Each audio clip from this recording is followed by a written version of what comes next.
जिस लोक में हम रह रहे हैं ये ऐसे निर्दयी का लोक है। आप यहाँ अपने पेट के लिए जा रहे हो, जाना पड़ता है। रास्ते में कीड़ी मकोड़ी ना जाने कितने जीव जंतु आपके पैरों के नीचे कुचले जाते हैं, और ये पता भी होता है और फिर भी नहीं बचा जा सकता हमसे।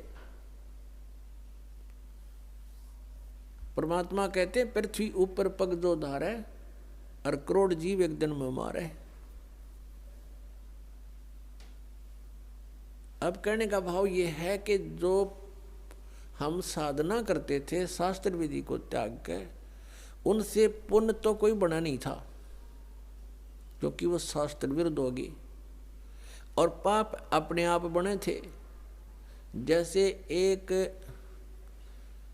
एकड़ जमीन है, यानी कोई 2-4 एकड़ जमीन है, उस जमीन में, उस पृथ्वी पर यदि उस जमीन से हम कुछ लाभ लेना चाहते हैं, जैसे कणक उगाना चाहते हैं, गेहूं चना बाजरा ज्वार कोई भी फसल हम बनाना चाहते हैं, तो उसके लिए हमने एक विशेष प्रयत्न करना पड़ेगा। वो घास पहले वाला काटना पड़ेगा, उसमें कोई झाड़ बोझड़े उग गए हैं वो काट काट के बाहर करने पड़ेंगे, और फिर हल से ट्रैक्टर से यानी परिश्रम करना पड़ेगा और पैसे लगाने पड़ेंगे। अपनी मेहनत से, मजदूरी से या पैसे से उसकी गुड़ाई करनी पड़ेगी। फिर बीज डालना, वो भी पैसा, यानी बीज जो डालेंगे चाहे मोल ला कर डालेंगे या अपने घर से डालेंगे तो वो भी पैसा ही लग रहा है।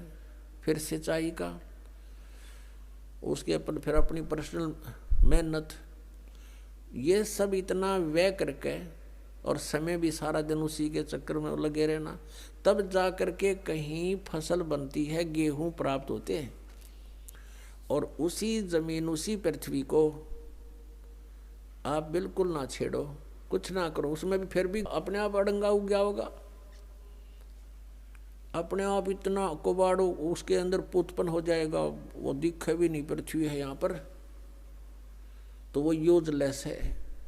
तो पुण्यात्मा, वो घास तो आप पे बन गया, वो अड़ंगा कुबाड़ तो आप पे उग गया, और फसल बनाने के लिए कितना प्रयत्न करना पड़ा, और वह भी फसल हुआ तो वरना भी हुआ।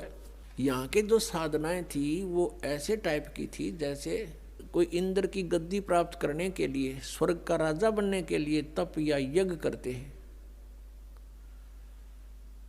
तो उनकी यज्ञ या तपों को खंड करवा दिया करता था वर्तमान राजा इंद्र। क्योंकि यहाँ राजनीति चलती है, धर्म नीति नहीं चल सकती। धर्म नीति तो परमात्मा के चरणों में आने के बाद हम राज्य की इच्छा त्याग कर ही धर्म नीति को पर चल सकते हैं, उसको सफल कर सकते हैं। तो इंद्र अपनी राजनीति के आधार से कि कहीं कोई तेरी गद्दी प्राप्त करने की योग्य कोई ऐसा धार्मिक अनुष्ठान ना कर ले, तो उनको खत्म करवा देता था, किसी ना किसी कारण से खंड करवा देता। तो वो समझ ले जैसे किसान यहाँ पर खेती तैयार करता है, ओले आगे या वर्षा फ्लड आ गई, हो गया नाश बने बनाए का, या आग लग जा बनी बनाई फसल गेहूँ का। तो यहाँ कहने का भाव ये है कि इतनी मेहनत के बाद भी आशा नहीं कि घर आ जाएगी, और घर आती है तो कितना प्रयत्न, और वैसे उसमें अड़ंगा वैसे उग गया उस जमीन में।